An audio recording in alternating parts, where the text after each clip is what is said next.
Good evening, Battle Creek, and welcome to this episode of Our View, the show that brings a view from families experiencing poverty in Battle Creek. Joining me today is my faithful Kayla Johnson, work experience recruiter and trainer, good friend to Women's Co-op, Mr. Shay Parker. Thank you for joining us. And Rock House Women's Co-op member, Kamika Tate. Thanks for joining us today. So this evening we want to talk about safe shelter. And what we mean by that is, does it matter where you shelter? So I pose that question to all of you. Start with Shay. Does it matter where you shelter? It's a difficult question to answer easily. Things have changed so much over the past generation that it used to be. Some of the lower income areas had a higher red light district and maybe street activity. But we're seeing it now, and case in point is Battle Creek Central High School, where we're seeing even the good kids are so under the pressure of peer pressure that they are acting out and they are trying to emulate those folks that they don't want to be ostracized by. And so where you live right now, I don't think is as crucial. It used to be geography. We thought that perhaps there was lower crime out in Lakeview or maybe even some areas of Springfield. But I think that we're seeing across the country, metro areas now are being challenged by rural areas in terms of drugs and access to guns and violent behavior. And so I don't think that there's an easy answer to that particular question. I think that we all need to be a lot more cognizant of where we are. You can be at the mall. Absolutely. You can be at Walmart. Yes, buying that's right. groceries. So many things are happening right now that it's just hard to get a grasp on it, other than keeping it in prayer. So I'll give that some thought, and as the conversation goes along, maybe I can add something else later. Thanks, Shay. Kayla, what says you?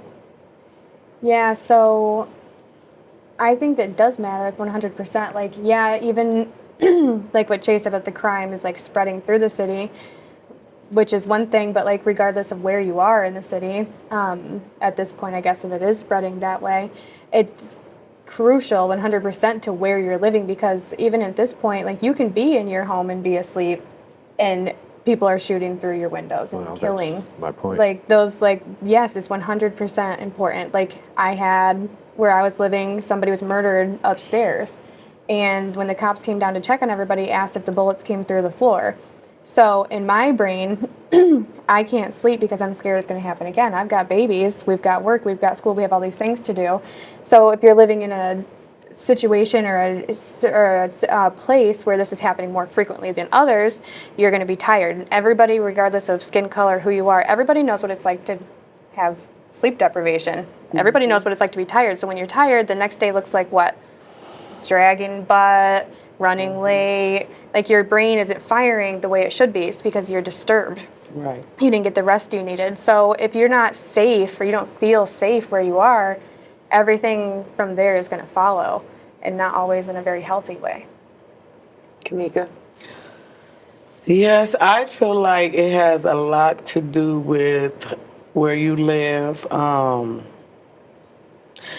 To me, in areas where there's a lot of poverty, it's the norm. When it happens in other neighborhoods, it's, oh my God, Oh, right. you know. But in my community, it's the norm. Now that it's going out affecting other communities, it's leaking out. You know what I'm saying? Like, Right. Like Shay's saying. it's yeah, leaking you know. across into So other now that's areas. something new to that community, but it's nothing new to my community. Where I live at, I can say in the past 5 years, 4 to 5 people have been murdered right around the corner from my house. You know, Do you experience that thing that Kayla's talking about where it's difficult to sleep and feel safe? yes, all the time. A lot of times, I don't sleep at night. But guess what? It's the norm. I can get on Facebook. Half of my community woke. It's the norm. You know? You know, there are some statistics, you say poverty. Mm-hmm. There are some statistics and some research out there that says that when you live in poverty, things are stressful. You can't pay the bills, money's tight, there are a lot of stressors, and that's a mixing pot for this kind of behavior, right? For the acting out, for the domestic violence, for these things. But I think that you hit on some of it too when you say that the youth, what do they have to model after in these neighborhoods? And who are they modeling after? Like, who's getting their attention? Who's raising up this next generation? I think that Battle Creek, for me, is at least trying. I mean, Shay, you're a big part of that work with the youth, right? I think that Battle Creek is sort of kind of trying to The feel that out problem and do some is, things. what youth are you grabbing? Say more about that. When I say that, okay, I understand that we want the younger kids to grow up to be responsible adults, you know, and youth. But who is grabbing these 14, 15, and 16-year-old kids The media. that doesn't have fathers, that has broken families, their parents have been killed, maybe their parents is on drugs, maybe there's alcohol abuse? Who is paying attention to those kids? But they're the problem. If we keep calling them a problem and not helping them, how are we solving anything? So let's talk about programs locally that is trying to address it. So there's RISE. I personally have experienced RISE through a young man that we knew at co-op that, oh my gosh, like, I really thought that this kid would get lost in, he's a good kid, a really good kid. And because his mom can't be present for him right now in the situation he was in, I'm not going to call it a bad family, but it's a Right. family that was under a lot too. This kid, the only place he knew to come was Kayla and I and co-op Val. But I mean, he got jumped twice on his way to school for his shoes, you guys. Not being able to eat. I mean, bad situation. But here was the thing. He was a good kid. So any of the programs that could identify this kid and grab a hold of him wasn't, because he was getting good grades. He was going to school every Right, day, right. and he wasn't causing trouble at school. But I personally reached out, well, me and a really good friend of mine reached out to Damon, and he reached out to this young man and put him into programming. So, and he's doing better. So I know that there are things Yes. that are trying. What are some other programs that we know of? I mean, there's Big Homies. Yeah. Who knows more about that? All I know is my husband put a fence in for one of their leaders. That's about the extent of what I know. And I apologize for that, but we don't do youth programming. We focus on the family unit, primarily the mothers. Right. But I Mika, just what do you feel know like of? something needs to be sitting there for these kids. And we can't just keep turning our head like, oh, they're bad, they're bad, they're bad. But the Okay. question I'm asking though is there that stuff? I mean, I know of several programs, right? I mean, to me, There's City Link. yes, it might be, but they're not linking the right kids together. You know what I'm saying? Just one establishment. This is what we're dealing with. We're dealing with these kids that's experienced violence. If it's a death, if they're not doing good in school due to maybe their parents on drugs, alcohol, we cannot just keep turning our back saying that these are bad kids. We need to find out what is going on, get to the core of it, and establish something where we can help them and lead them. I agree. Guide them.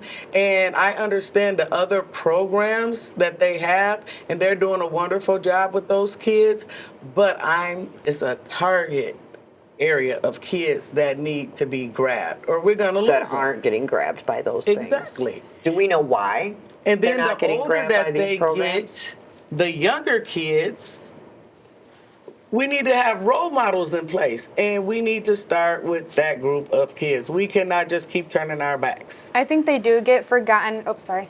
They do get forgotten about a lot, that age group right there you're talking about. So I think most agencies, probably most schools and stuff too, like really do focus on youth, the younger kids, so that we can raise them up all the way Yes, right. Start from the right. beginning, raise them up all the way Right. right. And then a lot of agencies focus over here on the adult, like who's already been through all of this here, like let's move forward here.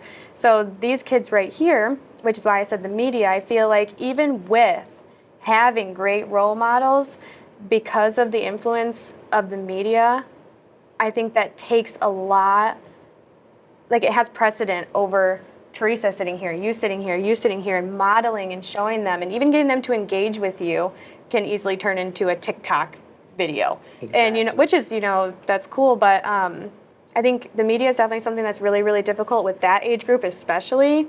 But and also like their age, like they don't want to be told. They don't, or not always. That's not always true. But you know, like you're in adolescence, you're learning yourself, you're getting out there and having fun. And I think I agree 100%. But I think it's going to take a very special person or a very special group to be able to get into those age groups and say, this way. Right, and I'm not saying But- that we're gonna grab every kid, but as long as we know that we tried, you know, I've had kids, boys, you know, long as I know I did my best, the outcome is up to them as they turn into adults.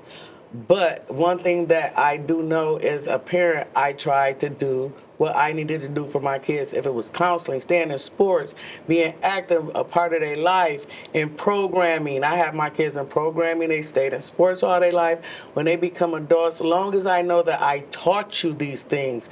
And my community also helped me with my kids because I reached out to different programming. My kids were in Families for Peace. My kids were in Parents Against Gang Violence. My kids stayed in all types of programs in the community. You know, one of my kids ended up being a valedictorian, one sororitorian, you know, and we lived in the hood, you know, so it's kind of like if we are there for these kids, and like I said, we cannot save the world, but if you know that you did what you need to help these kids, we should feel good about it. But we cannot just let every kid just fall through think, these though, cracks. I'm gonna challenge a couple things. So first of all, I think that there are people in our community that are trying to do it. I'm just trying to understand why those kids aren't filtering into those programs. Is it because the parents aren't doing what you did?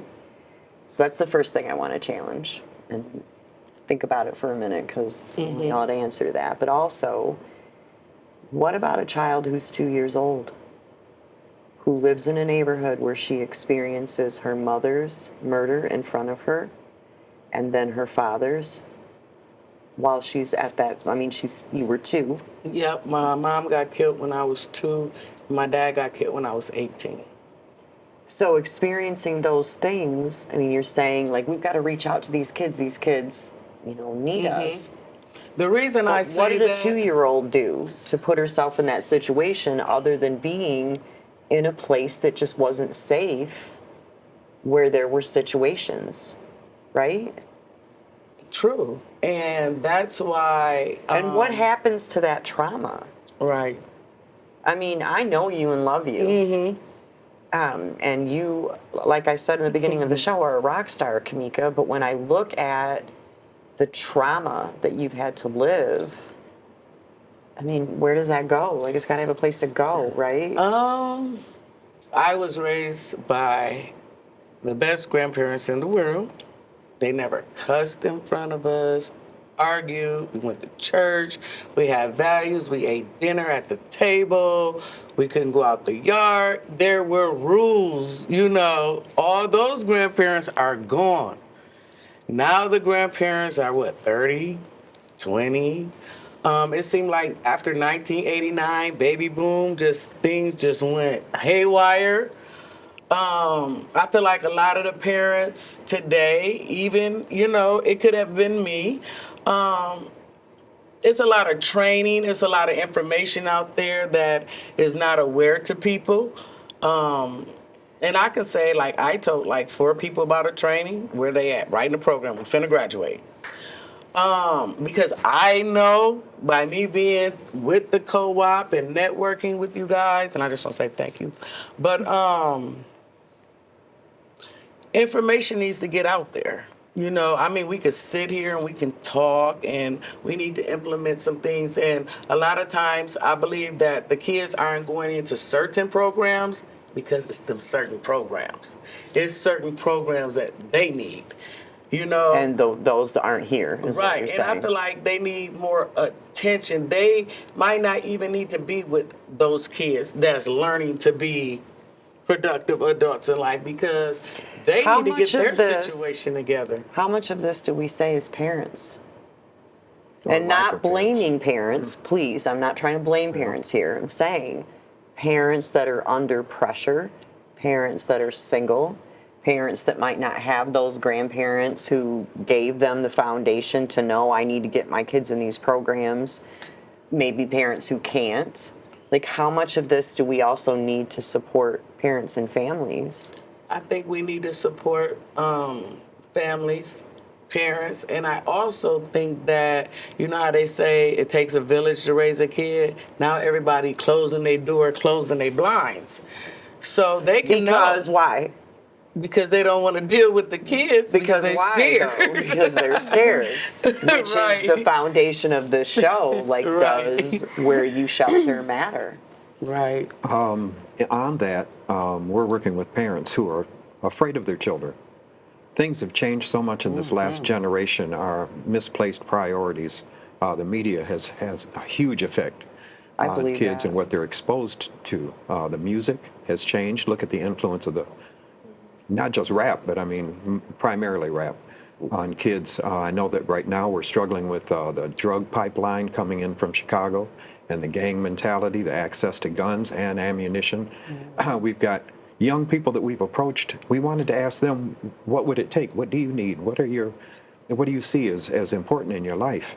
And I'm telling you, 6 out of 10 of the boys that I worked with from Star Commonwealth, the first thing they said is, if I go to jail, that's where all my boys are. And if I get killed, I'm dead anyway. So, I mean, there's no objectivity in that. And the 5 biggest things were guns, drugs, sex, the rap music, and I don't know if the 5th one may have been cars or something like that, kids without a driver's license. My problem right now is that too much has changed. I think that I don't mean to decry liberalism, I think, but we've become so tolerant of things now that we don't have discipline. And a lot of our young people coming up, and girls almost just as bad as boys that are gang oriented, don't want to do that stupid shit. You know, I've got a second, I was lending my little patience in a learning environment at Dudley School for just 1 or 2 weeks was all I could handle. I had a third grade year old boy who wouldn't answer his name in the attendance call. And when we asked him, well, how come you're not participating? You know, how come you're not raising your hand when we call your name? He said, because my name is Little Nigger. You don't call me Little Nigger. And that's what he gets called at home. I ain't answering shit. This is guys just coming out of second Third grade. into third. You know, he's blinged, you know, and he's looking at his either bigger brothers and sisters or whatever. The language that the kids that are under the influence are now are going to be difficult to reach because it's square, it's not popular, it's the right thing to do. They're being rewarded for the worst behaviors. They got gang initiations, that come close to murder just to be part of that gang. But And why? Why? Because of a sense of lacking in the belonging? home. Do they need the sense of belonging? Is it where they're finding opportunity? I think it's just a thing. And When- you know when what we're else I think it is? I think, say for instance, you got one teenage boy and somebody jumps on him. His friend says, well, they're not going to jump you no more. Then they start clicking up because they're scared. And then nowadays the people that would just fight, they're shooting. Right. So even if a person would fight, they're scared to fight because somebody's going to shoot. So even when I was growing up, if I got into it with somebody from the other side of town, I had a whole clique that I walked with. because I felt safe. And if anything, the other side came, they all fought with me. So who am I going to be with every day? Right. Them. Right.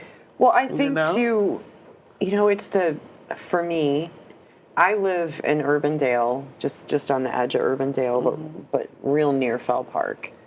And I was excited when we bought this home 4 years ago because the park was across the street and I could take my grandbabies over there and we could play until I figured out the goings on of this park, and the condition of it. And it makes me sad because I literally won't take my grandkids over there. The final straw was taking them over to play at the park, and there's a man laying on the picnic table with a belt around his arm. Like, we all know what he was doing, right? And my grandkids don't need to see that.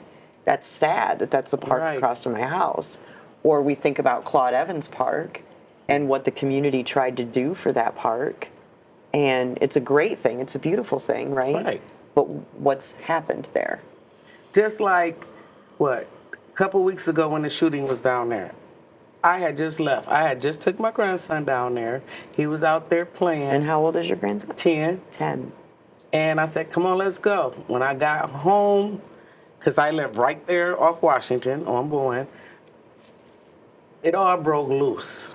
But guess what? Since then, I've been back to that park. I was there yesterday. I was there Right. the day before that. I still take my grandson there. Right. Because I'm not going to let certain things, this is part of life, and it has to be safety measures. My grandson know what happened down at that park. But when he's with me, he feels safe because when we were down there, it was not a lot of people there because it's not the park doing it. It's certain people. But we just And are cannot these just people in abandon our space? park because of certain people. But are these people in space? Space, right? Like, okay, so we'll get a little raw here for a minute from the conversations that we have at co-op. And is it a cultural thing? Like, we call Post neighborhood the white ghetto, right? Like, is there a cultural thing to that? I just think that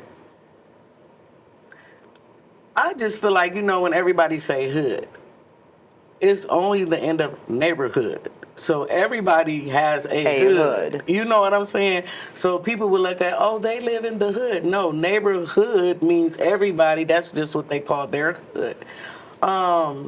In the past, or, to me, like North Side, South Side, Post Edition, they're just their own neighborhood with their own people, And the same thing is happening across all those neighborhoods. And everywhere. Yeah. And You know, everywhere. we're not exclusive. Exactly. One of the things that I'm understanding is that I think there's like 81 unsolved murders in Battle Creek, which is way too high for a city is. our Of town, our size. our size. And I think that at one time per capita we had a higher murder rate than what Detroit actually had. And the problem with the most of that isn't just the fact that too many gun crimes are going unsolved. It's that the community doesn't rise up. There's people that will not testify. I've got a nephew that we know who killed him, and we couldn't get anybody who had firsthand information or was willing to testify to that. So my problem now is that I think that if we look at the influence of the media, the ineffectiveness of the criminal justice system, the fact that we've got advocacies, we'll say programs that are set up to try to approach these areas, but the kids don't seem to be attracted to those things. They're not afraid to go to jail. They're not afraid of dying. Too many of their friends and family members have been killed and stuff, and so like this lack of empathy and stuff. The video games, Desensitized. yes, Grand Theft Auto, where you get more points for decapitating a prostitute, or killing a police officer and stuff like that. It's just the influence versus this whole issue of right and wrong. How do we approach the problems of our environment when people are afraid to approach these kids? Well, I mean, you talk about media too, and when I think from personal experience, growing up as a kid, I had an immense amount of respect for police officers. That's who kept you safe, right? I was fearful of them because of the neighborhood that I lived in, because of the things I saw that they did when they came there. Right. But I also had an immense amount of respect for them and was taught to. Now, as an adult, rationally, I've seen things because of social media and because things have come to light. Some of those things that I saw as a child are out there now, right? For the whole world to see, not just the children that are experiencing it because they live in the projects or live there. But I also see that, like, even that is a double-edged thing, right? Like, there are good police officers, and there are not. Just like there are good people and there are not good people. So sometimes it feels like these things that we talk about circle us around the mulberry bush. Well, I think it's a great point to make, what you just mentioned. I remember, and if we're looking a generation ago or 2 generations ago, Battle Creek had the youth building, a place for us to go. We'd walk out to Gogwak Lake to go swimming. Kids don't do that anymore. We don't have Midway skating rink anymore. Very few house parties and stuff because you kind of can't risk that. I remember the day when we respected our teachers. I remember a time when if you didn't get to church on time, you found another church or you stood up. Things have changed. Change is inevitable, but too much change too quickly is dangerous. And I'm seeing that all the things that are on the horizon now in terms of influence our young kids, I've got good parents who spend time and energy. How many kids have got cell phones? And then none of the kids are making the cell phone payment, so a parent is trying to do the right thing. You can't even find a pay phone if you get into a problem out in the street now. You used to be able to call No, home for a because of quarter. You that can't even do that technology. anymore. So things are changing too drastically. I don't want to give up. I don't want to be pessimistic. I don't want to believe that we can't do anything about it. At Star Commonwealth, our mindset was if you can save one. You can't save them all, but if you can just save one. We had scouting. We had Little League Baseball. We had Rocket Football. We had the Hamlin Community Center. We had outlets that But the Jay, kids. we still have some of those things. But the influence of those aren't drawing the kids. Right. We got to wrap That's this what I'm up. saying. But I think that this is a topic that we need to stay on for a minute. Okay. So can I get you both to come back for the next episode? Oh, absolutely not. And I'm going to get our friend, Kids, Yeah. yes. our liaison officer for, what is her name? This is terrible. All of I us can't know think of her. name. I know who you're talking about, but I can't think of her name. You know her too. Right, and can't We should all be ashamed of ourselves know. right now because she's sweet and we all love her. But we're going to see if we can get her to come. And let's continue this in the next show and continue this. Because I didn't expect this to go in the direction that it did. Well, Right. We went to youth Right. from a conversation that started about safe Neighborhoods. shelter. But I think that what we're talking about is important to that topic too, because what we're saying is it is the people that live in those neighborhoods. It is the opportunities, good and bad, that exist within those neighborhoods. And that there is a breakdown to society, families, because of some of the changes that we've made as a people. right. So join us next time when we continue this conversation with Miss Kamika Tate, Mr. Shay Parker, and of course me and Kayla will be here, right? Right? All right. Good night, Battle Creek. Thanks so much for joining us.